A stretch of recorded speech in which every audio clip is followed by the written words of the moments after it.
RCR, la red que comunica y une al Perú. A esta hora nos vamos a trasladar hasta Puno. Allí se encuentra Julio Condori. Él es un destacado sociólogo y analista en temas políticos, ¿no? Un poco para entender cuál es el horizonte, cuál es el panorama que se presenta, ¿no? A pocos días de las elecciones que coinciden con el Bicentenario Nacional, ¿no? Y además, de acuerdo a una percepción de los observadores, son las elecciones más reñidas que hemos vivido en los últimos años.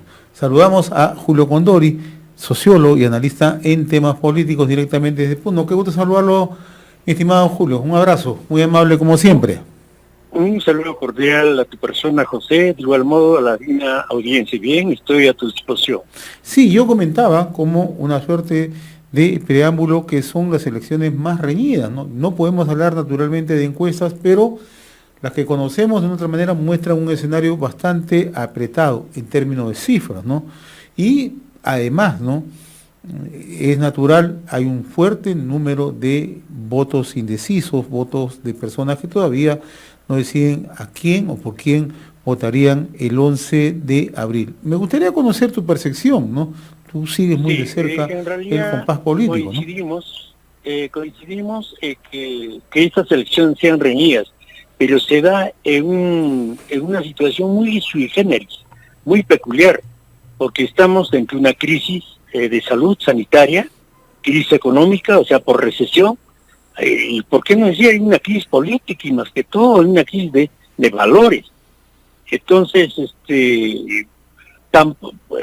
esta situación peculiar no permite la concentración, por ejemplo, en mítines, no permite ver el caudal que apoya a cada candidato. Entonces, todo es redes, algunos contactos, entonces no permite visualizar muy bien quiénes realmente, por ejemplo, en esta región y en la macrorregión sur, son los que realmente predominan o quienes pueden jugar.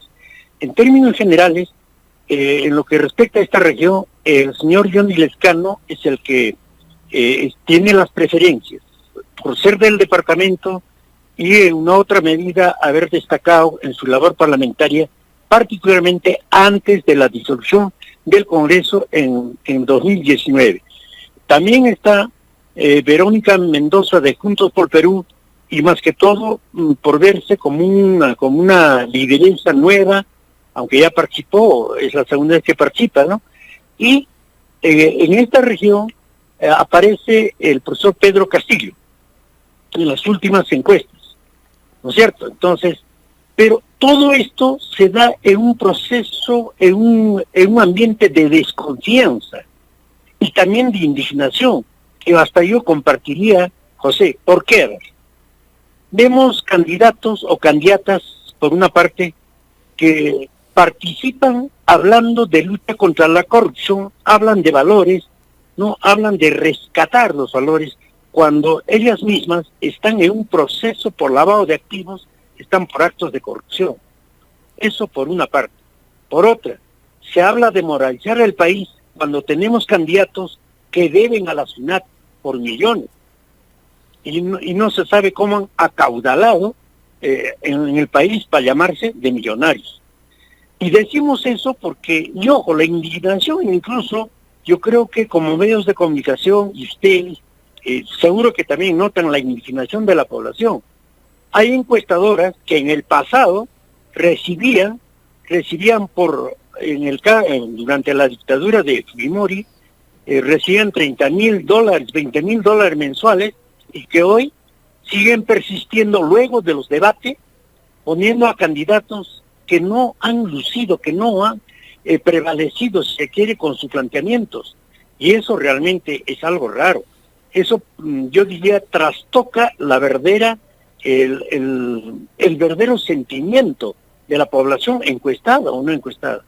Porque nosotros hemos sido claros, hemos visto en el primer debate convocado a nivel nacional por dos canales de televisión, alguien ganó, después del jurado nacional en la primera, segunda y tercera. Sabemos que ha prevalecido Verónica Mendoza, ha estado Hernando de Soto, ha estado el señor Julio Guzmán, son los que realmente han prevalecido. Hay gente que ni siquiera ha podido hacer planteamientos, se han pasado leyendo. Entonces, José, esto definitivamente hace que de repente mucha gente, cerca del 30%, no va a ir al voto, va a votar en blanco, viciado, o simplemente no va el día, ¿no? Eso es lo que yo aprecio hasta este momento, de acuerdo, incluso escuchando algunos medios de comunicación. Ahora, son unas elecciones, como comentábamos al inicio, Julio, bastante apretadas, ¿no?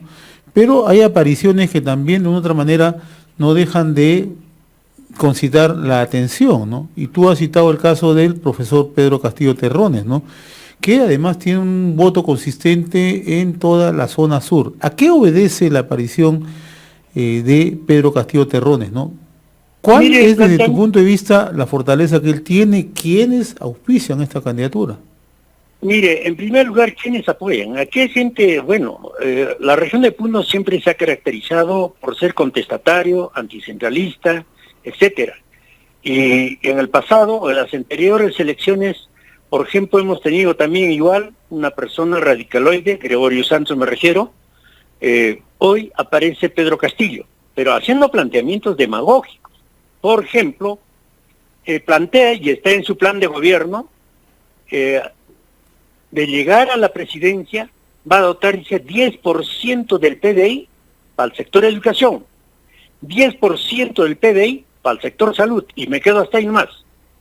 Miren, cuando sabemos que la presión tributaria en el país no pasa la recaudación no pasa del 14%, y esto lo tenemos casi más de cerca de 50 años, a excepción del año 2012, que sube por las exportaciones, ¿no? Por la suba de los temas de los minerales, etcétera, a 16.9%. Si va a dar 10% para educación, le quedaría 4%. ¿Y qué sectores no reciben? Eso es una cuestión totalmente demagógica. ¿Y quiénes lo apoyan? Sectores, por supuesto, radicales también. Y debo decir, con toda la sinceridad del caso, por ejemplo, gentes del Movadep, ayer Sendero, son los primeros en apoyar la propuesta de Pedro Castillo. Y con el cuento de que es un profesor del pueblo, tal. Total, creo que tiene todo el derecho de participar, constitucionalmente cualquiera puede participar, pero lo que no, para nosotros, no está bien que los planteamientos sean demagógicos, 10% tal, de por ciento, cuando en realidad no hay la capacidad del Estado para poder aumentar. Cuando nosotros planteamos, por ejemplo, que un buen gobierno, ¿no?, debería asignar el 6% para educación, hablamos en el sentido, en perspectiva, ampliando la base tributaria, haciendo una reforma del sistema tributario, cobrando los millones que deben muchas empresas, prácticamente liberando las exoneraciones tributarias. En esas condiciones, de repente, es factible exigir que se cumpla el 6% y aumentar todos los demás sectores. ¿Quién no quiere mejorar la calidad educativa? Por supuesto que queremos todos, pero no se puede con planteamientos demagógicos. Ahí se debe justamente el apoyo. Como en campaña, no se puede, mucha gente no analiza, piensa que va a aumentar, es fácil, pero esa oferta es pues ilusa. Es lo que yo podría indicarte, José.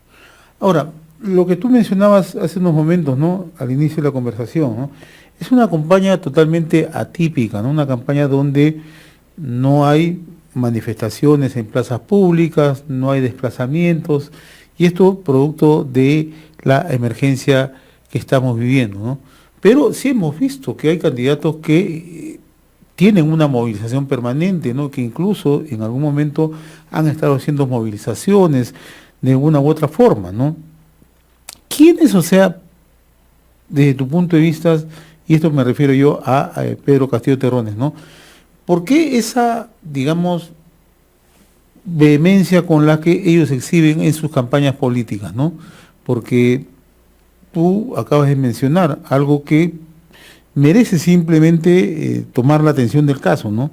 Se puede participar en política, ¿no? Pero, ¿quiénes están detrás de esto? Mire, ya indicamos que son las corrientes radicaloides en el pasado, han sido los causantes justamente de la llamada guerra interna, ¿cierto? Del 80 al 2000.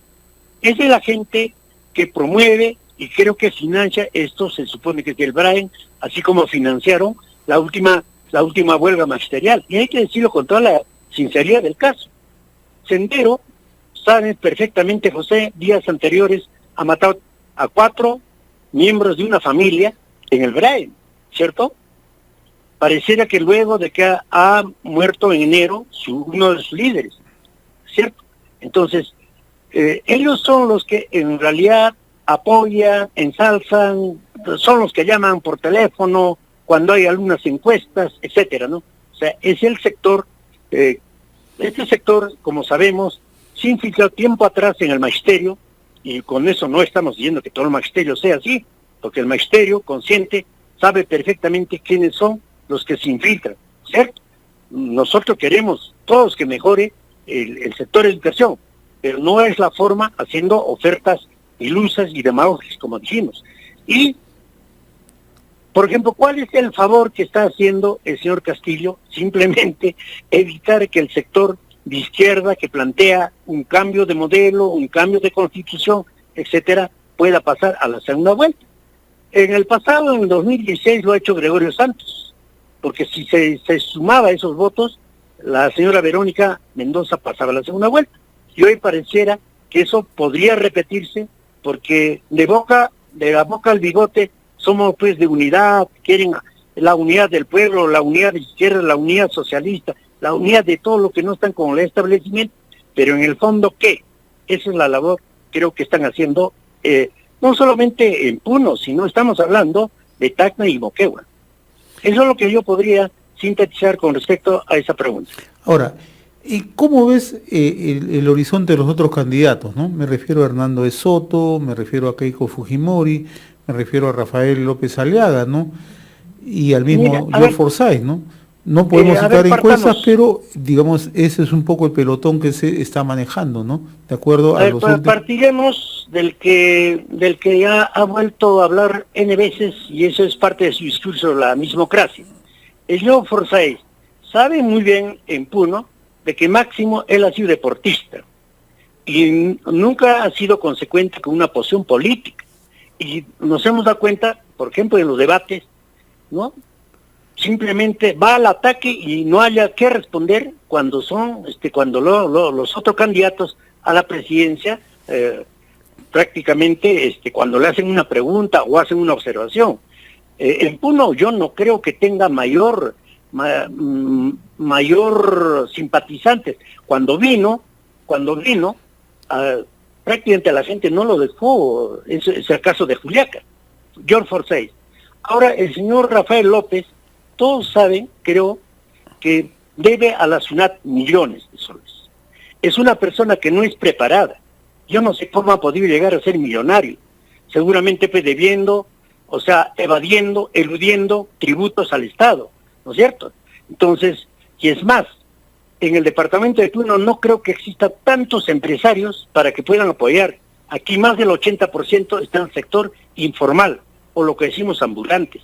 Ahora el señor Hernández Soto, nadie puede negar su capacidad como economista, como psicólogo. Él es prácticamente uno de los asesores del señor, fue asesor del señor Alberto Fujimori, ¿no es cierto? Ha sido asesor personal del señor Alan García para firmar el Tratado de Libre Comercio con Alan García, ¿cierto? O sea, de Alan García con los Estados Unidos, por encargo directo. Entonces, todas estas cosas creo que también en el ámbito político tiene que analizarse y se analiza muchas de las veces en los medios de comunicación. Ahora, la señora Keiko, ya en el pasado, luego de haber tenido fuerte presencia, en las elecciones complementarias ya prácticamente Keiko Fujimori ya no ha tenido ningún apoyo en esta región. Hoy, peor aún, a sabiendas que está con un proceso que prácticamente ha culminado, ¿no es cierto? Por eso que me refería, mucha gente se indigna al decir, ¿cómo puede hablar de moralización? ¿Cómo puede hablar de lucha contra la corrupción? Cuando ella está inmersa, desde su padre, ¿no es cierto? Porque y ella era la primera dama, ella no era menor de edad, sabía perfectamente quiénes eran del entorno, quién era el partido político de Fujimori, era el servicio de inteligencia, ¿cierto? Entonces, yo pienso que para terminar un poco esto, hay 4 tendencias bien concretas. 2 partidos políticos pasarán a la segunda vuelta, y dentro de ellos creo que uno de los que podría es el señor Lescano. Ahora, está Hernández Soto, está Verónica Mendoza, está Forsyth, también está indicado hasta Keiko Fujimori y el señor López. Lo que más me extraña de esa relación es el señor López, que no tiene mayor cabida en esta región. Yo no sé cómo hacen la encuesta, este tipo de encuestas, para que todo el país esté representado en las cifras estadísticas.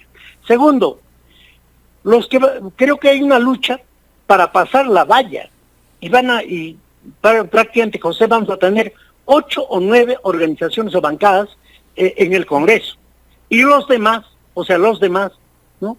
O sea, 11 partidos definitivamente dejarán de ser partidos, dejarán de ser organizaciones, y dentro de ellos, la cosa bien concreta en Puno, Frente Amplio, otrora fuerza política de izquierda. Me ganaste con la pregunta, te iba a preguntar cómo estás observando el Frente Amplio.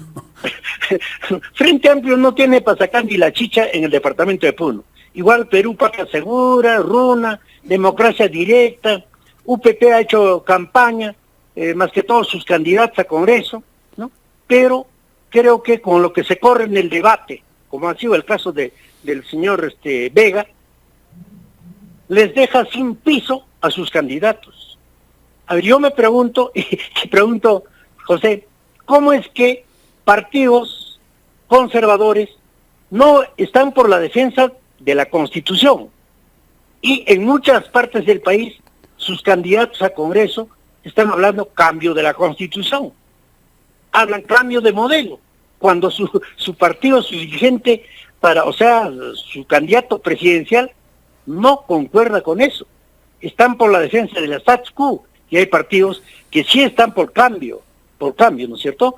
Eso es lo que está pasando. Definitivamente creo que al final, hasta este momento, quien está triunfando son el voto indeciso, blanco, viciado, y los que no van a participar. Muy bien, mi estimado Julio Condori Cerdán, sociólogo y analista en temas políticos. Gracias por atender esta comunicación con RCR como siempre, desde Puno, ¿no? Y sobre todo, en los próximos días, con seguridad vamos a seguir conversando, Julio, ya cuando conozcamos los resultados de las elecciones del domingo, ¿no? Que parece ser inevitable, nos vamos a una segunda vuelta electoral. Te agradezco como siempre la amabilidad, un fuerte abrazo a la distancia. Muchas gracias, José. Simplemente unas palabras finales quisiera. No. Yo particularmente como ciudadano convocaría a toda la población que vote por un partido o partidos que realmente quieren el cambio. ¿Hay que modificar la Constitución? Seguramente que sí. Yo, al menos particularmente, yo pienso que sí. Hay aspectos que se deben modificar. Que el modelo ha tocado fin, también. ¿Es necesario fortalecer el Estado? Creo que sí.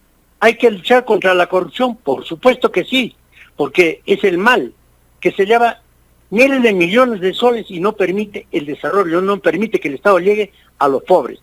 En ese sentido, como ciudadano, yo convocaría por un partido que plantee el cambio y no el status quo. Muchas gracias, José. Será hasta otra oportunidad.